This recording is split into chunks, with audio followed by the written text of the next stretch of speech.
Well, the Prime Minister continues to defend the controversial travel ban with India, but concedes there's little chance anyone caught travelling home will be jailed or fined. Live to political reporter Trudy McIntosh.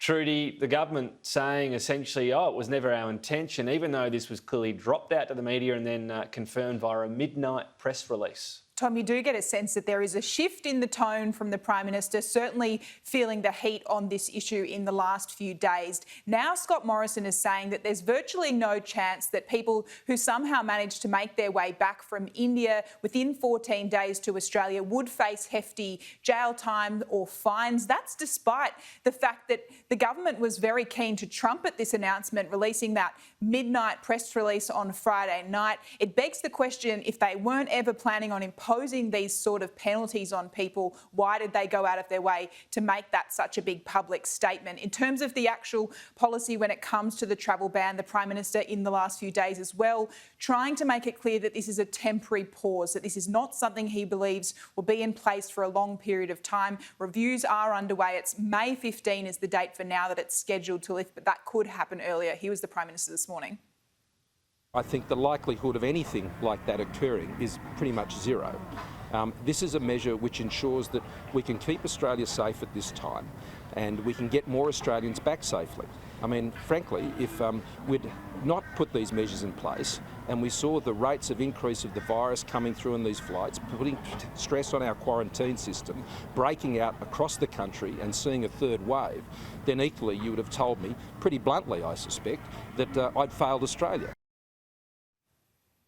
Labor has certainly been very critical of how the government has handled this issue, but what would be different under Labor? They've been careful with the language in the last few days, not to say at any point that they themselves wouldn't have imposed a travel ban, also not explicitly saying that they oppose these powers within the Biosecurity Act. But an interesting contribution from the Shadow Foreign Minister Penny Wong this morning. She warns that how the government has handled this issue with India could impact relations in the region, particularly when it comes to countering China.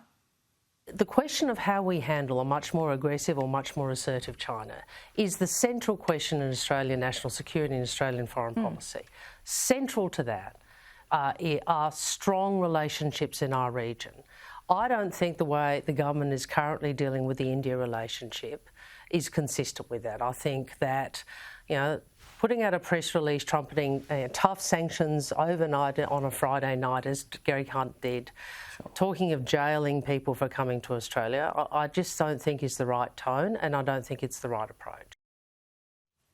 Trudy, Michael Slater, known as a very aggressive opening batsman. I'm sure you followed his career closely. Also known now for some aggressive tweeting aimed at the Prime Minister. Taking a pretty big swing, Michael Slater, overnight on Twitter. He has tweeted accusing the Prime Minister of having blood on his hands when it comes to the handling of the India issue. He had been there commentating on the IPL, the Australian reporting that he was able to make it to the Maldives over the weekend, where he'd likely to spend 14 days and then you can come back into the country. Have a look at what he had to say on Twitter, certainly not holding back. He said, quote, "If our government cared for the safety of Aussies, they would allow us to get home. It's a disgrace.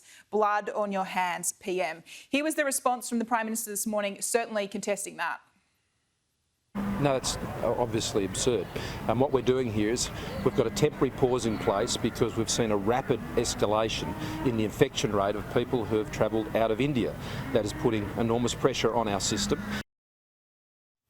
Now, look, there certainly wouldn't be universal support for people like Michael Slater, high-profile, highly well-paid cricketers going over to India at this time, Tom, but it does bring light to the issue of thousands of others who are stranded there and at this stage have no way to come home.